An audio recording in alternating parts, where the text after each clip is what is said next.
So these past few weeks while I was gardening, I was reminded by a proverb that I've read a very long time ago that says that what you build your house with will be tested by the fire.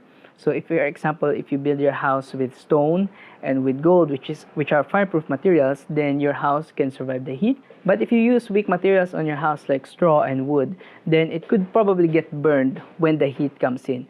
And I think that proverb is really fitting when it comes to growing succulents, because you can probably tell, okay, by my succulents right here, that they are really tested by the summer that we're having right now, the very high temperatures that we have in the Philippines. I think overall, wherever you're living in the Philippines, the temperatures are at an all-time high. And yeah, what we did with them, okay, during the times when it was not hot, will actually determine if they will survive the heat. And right now, looking at my plants, a lot of them actually survived. So I'm thankful for that. But they are really struggling, and I'm not seeing any growth on them. So which is why I wanted to repot them right now. Okay, the greatest mistake that I made is I added too much pumice on them. And the pumice actually doesn't help with the plants surviving the heat, because they don't have organic materials to attach the roots to, and the roots usually keeps them cool. And without those roots, or with fewer roots, they will not stay cool, and they will dehydrate like this, and they will desiccate. Okay, I have an example here of a succulent that have desiccated a lot. This is my Graptoveria titubans, and I've shown this to you like a couple of months back. It had grown really large. Actually, this was just a single head that actually grew upwards, but now you can see that it's just leaning downwards. And you can see all the dried out leaves that it already has. So let's remove that. And it had already produced a lot of these new shoots, but it's not looking good anymore. Okay, so the heat are already is already stressing out the plant. And actually, I'm not really sure if I added alnus compost in the potting mix of this plant, because it's really desiccating right now. It had produced a lot of offshoots, a lot of pups, but it's not growing anymore, and it's actually desiccating, and it's getting rot at different parts of it. So I actually placed this plant inside the greenhouse, away from its rain or shine location, so that we can repot it. And right now, we're gonna look at the condition of the roots of this plant.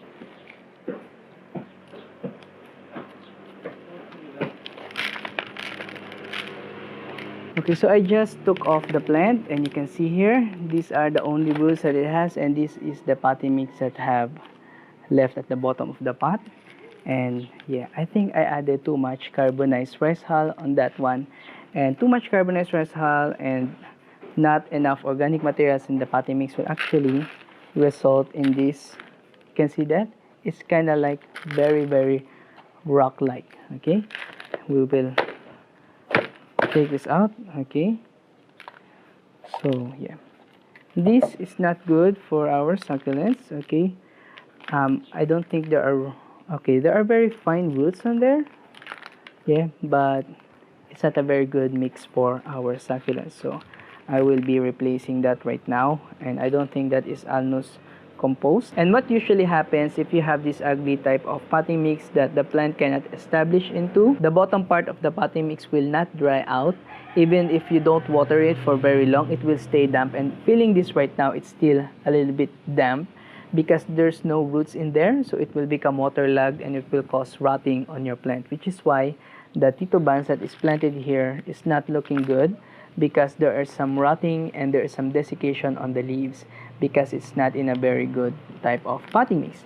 So we're gonna replace that with an alnus compost potting mix, and then we can see much more better growth on this plant in the future. And right now I'm actually regretting that I haven't used alnus compost on all of my succulents because they're not looking, a lot of them are not looking good.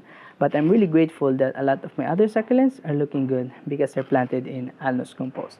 So now I'm gonna switch the camera, and then we're gonna repot this succulent, and also we're probably gonna repot some of the other succulents that I have here, so that we won't make the same mistake of adding too much pumice or using ugly materials in our potting mix. I hope that we can correct that in this video. So let's just switch the camera and let's go on to the planting. Now, just to contrast it, this is the titubans that we have that is looking so ugly right now. Okay, looking really ugly right now.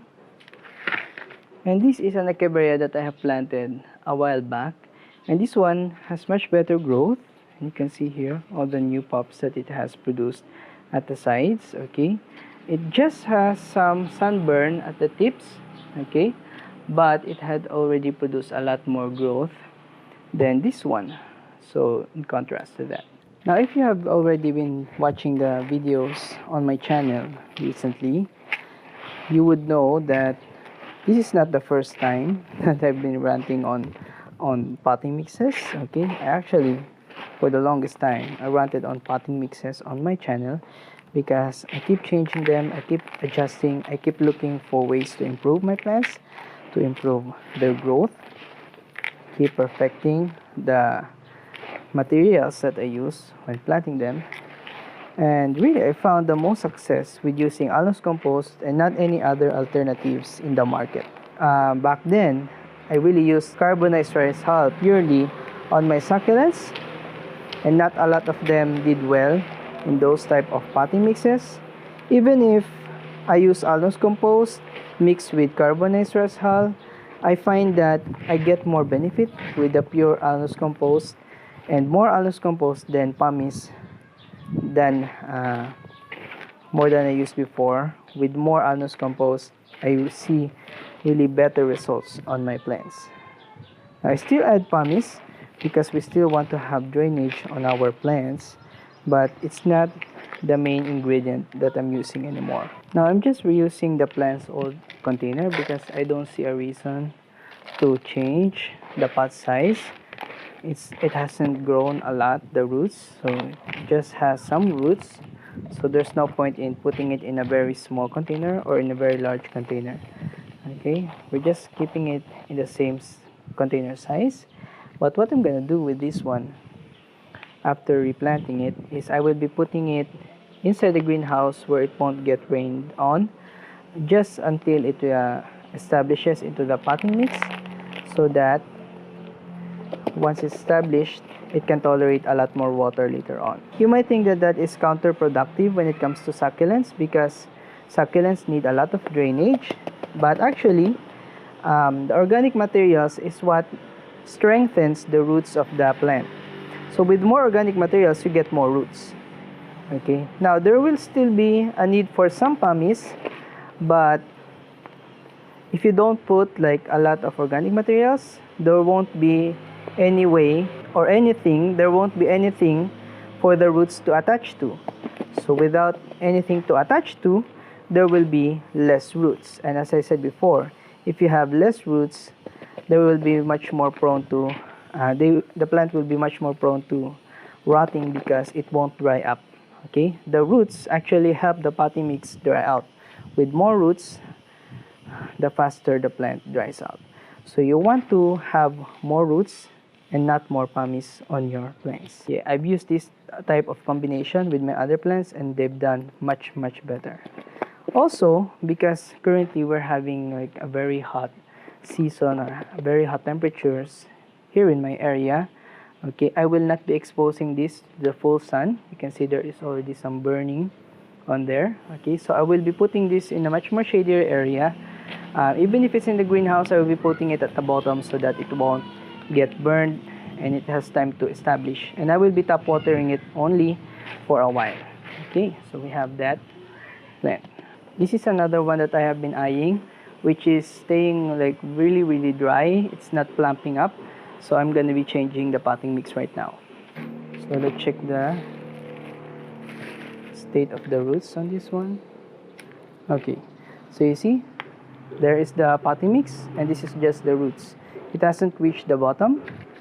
So without reaching that bottom part, this potting mix will not dry out. And because it won't dry out, the plant will be much more prone to rotting. So we're going to be changing that potting mix. Now you might say that, oh, that's an echeveria agavoides, you should add more organic materials to that.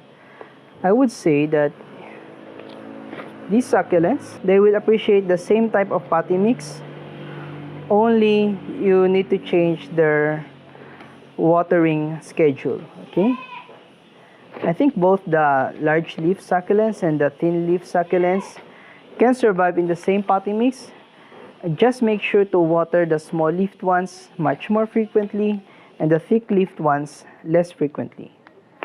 Don't water them too much. Okay, so we have that Echeveria agavoides hybrid. I think this is a Benimusume, if I'm not mistaken. Okay, it's getting kind of dark now. I'm actually not vlogging in the greenhouse because it's really hot down there. So I'm vlogging here at the front of the house. Next plant we have a lot of roots here. Though the plant itself is not growing, and I can see that I have some rice hull on its old potting mix. So that rice hull doesn't have nutrients, it will not help with the growth. And you can see I just removed the organic materials, the potting mix, very easily from the roots, which tells me that it's really not good for the roots. The roots didn't attach to the potting mix. If you have a good potting mix, the root usually makes a ball with the organic materials under it. So it will make a ball, and that root ball will supply the plant with water and with nutrients. Without a root ball, the plant is much more prone to dehydration. And this plant is looking very dehydrated right now.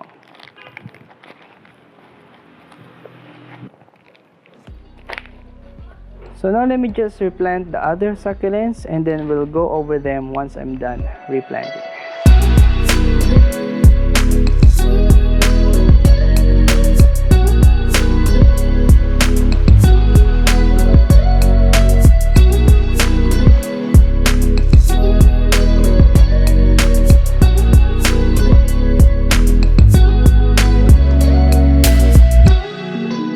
Okay, so now we're back at the greenhouse because I think that it's already dark, too much dark at the front of the house. But here are the plants that we have repotted. This is the titubans. Okay, so I just noticed that the angle back there was very ugly. Okay, so this is the titubans that we have. Okay, so looking really good. So now I'm just gonna put it down at the bottom, the greenhouse. Here is another Echeveria. Okay, it actually has a little bit of growth, but it's really staying dry for a very long time. The outer leaves are not plumping up, so I think it's time that I change the potting mix. Okay, hopefully we can see more growth on this one. And these are all the other green type succulents that I've replanted. Haworthias, okay, some aloe hybrids. Okay, now just to show you a contrast of what it's supposed to look like. Okay, so you can see there, see the contrast there, how thin the leaves have become here, and this one how fat the leaves are. Even though this hasn't been planted for a while, it still stayed plump. Okay, and I just know it will grow a little more once I water it a little more. So I'm hoping to see the same appearance with this one, on this one, with this new potting mix. Hopefully we can get much more fatter leaves on this one, because this one has more alnus compost in its potting mix. Just to show you, okay, you see that I think I added carbonized rice hull on this one as well, but that's what the roots are supposed to look like. Okay, it should make a ball of organic materials. It should not break apart the potting mix. Once the plant is established, it should not break apart. Okay, so that's what we're attempting to do here. Okay, same goes with this Focaccia. Okay, I have another Focaccia here that I wanted to show you. This is the Focaccia that I have, and you can see how nice the leaves on this one are looking. And this is the desiccated version because I added too much pumice. Okay, so this one has more organic materials, really, you can see there. And this one, I'm hoping that we can get it to look like this. This one, though there are very different varieties of Focaccia, but this one, the right one, is supposed to look like this as well. It's supposed to be as thick as this. And I have another Focaccia here. I have managed to retain its size. Okay, it's large leaf size because I added organic materials in its potting mix. So yeah, that's what it's supposed to look like, and this is how bad it can go. Okay, you can see there. So I think that's about it for our comparisons. I really hope that you like the repotting that we did. And actually, I'm hoping that I'm not alone with making this mistake with my succulents. Okay, probably you have copied the mistakes that I made because you've been following the channel. So I hope that we can correct those mistakes in our future videos and in this video. And I will probably show you an update on these succulents in the future once they have already established and once they are already like recovered on their ugly state right now. But I think that's about it for this video, guys. Please make sure to hit the thumbs up if you haven't already. Subscribe to the channel, and I will see you on the next one. Bye.